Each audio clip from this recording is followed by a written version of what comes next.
Dostlar, bu video obzorumuzda sizlere hafta salonumuzdaki fakat Gentra avtomobillerimizi görsətib reklama qılıb paramız axırınaca görüb güzət para öyrəsizlər.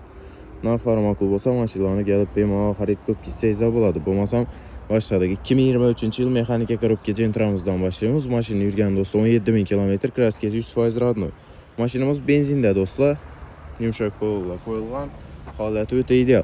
Baxası 141 milyon som aytılışı üstündə gəlişsə buladı. Kredit bağlamanda sizdə 50'dən 21 milyon dolar olan kreditdə çıxart paramız. Notarius qayılarızda alaxıda pul gerek buladı. Opşi 29 milyon son bilen meşləriz bitib paramız. Notarius qayı həm də banklik işlərizəm. Həmməsi 29 milyon sonun içində bitədi. Aylık dolu 3 milyon 700 bin sondan 5 yıl müddətə buladı dostlar. Gentra mexaniki 2023 yıl. Maşinimiz 18.000 km tuttu. Kraskesi 100% radno. Yumşaq polola qoyulğan, metan qazı qoyulğan, haləti ötə ideal. Baxası 143 milyon som aytılışı üstündə gəliş bərlədi. Kreditdə bağlamanda sizdə 50'dən 21 milyon dolar olan kreditdə çıxart paranız maşını. Notarius qayıları alaxıda buladı. Opşi 29 milyon som bilen məşləriz bitədi. Aylık dolu 3 milyon 700 bin somdan 5 yıl müddətə buladı maşınımız dostlar. Haləti ideal. Növbətdəki Gentramız 2023 yıl buladı. Bu mexanika korobka 31.000 km tuttu. Kraskesi radno 100%. Maşına yumşaq polola qoyulğan, metan qaz ustanovka qılınğan, haləti ideal. Kraskesi 100% radno ekan maşının dostlar. Baxası 143 milyon som aytılışı üstündə gəliş bərlədi. Kredit bağlamanda sizdə bu maşınımızın həmmə dokumentlərini banklik dolovlarından 29 milyon somun içində bitirib paramız. Aylık dolov 5 yıla 3 milyon 700 bindən düşədi. Notarius qayı bank dolovları 29 milyon somun içində həmməsi bitədi. Gentra avtomat korobka full variantdaki maşınımız 2022-2023 yıl. Maşının yürgəni 38.000 km. Yumşaq polon, metan qazı qoyulan pokoleniya, haləti ideal, kraskesi radno. Baxası 160 milyon som aytıladı, üstündə gəlişsə buladı.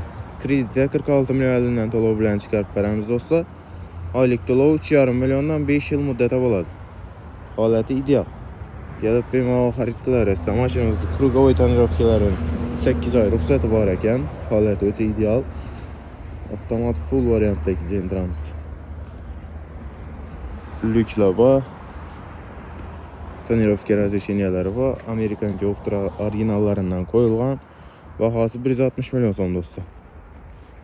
Gəlib bemalal xarid qılarsa maşınımız. Növbətdəki Gentramız Lasetti Gentra qılınğan maşınımız buladı. 2012 yıl.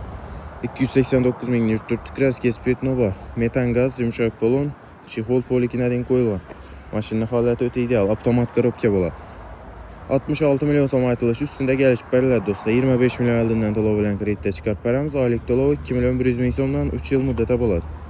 Haləti zor maşında lüklər amba, saka diskələrini orijinal zorlarından, qımmatlarından qoyulğan. Haləti ideal. Kuzufunamı gördürürlərizdin, kırçıq, sarafina, defekli caylar yok heç kəndə. Gentra mexanika 2016-2017 yıl. Yürgəni 121 bin km, kraskesi petno var. Maşınında dostlar yumşaq polon, metan qazı qoyulğan, haləti ideal. Baxasana sizlərə 91 milyon soma qoyub paramız maşın. Gəlib bemalal xarid qılarsa. Kredit bağlamanda sizdə 50'dən 32 milyon dolar bilən kreditdə çıxart paramız. Aylık dolov 3 milyon 100 bin somdan 3 yıl müddətə buladı. İdeal halətdəki maşınımız. Kuzufunamı gördürürlərizdin, kırçıq, sarafina, defekli caylar yok. Özləriniz üçün ustalarınıza göstərib tekşirtirib xarid qılsanız da buladı. Hazırca Gentra avtomobillərimiz şuradan ibarət. Keyinki videolarımızı görüb güzət para verəsizlər. Narxla makul bolsa maşınlarını gəlib bemalal xarid qılıb gitsəyiz də buladı. Sizlərdən satıladan maşınlarınız bulsa gəlişləri istəsək qalamız gəlişsək. Naxalamız gəlişməsək satıb bəriş variant arqalı qısqa müddətli içində sola qılıb paramız dostlar. Gələ verəsizlər. Bağat 2 avto savda cəması 24 saat xidmətdə.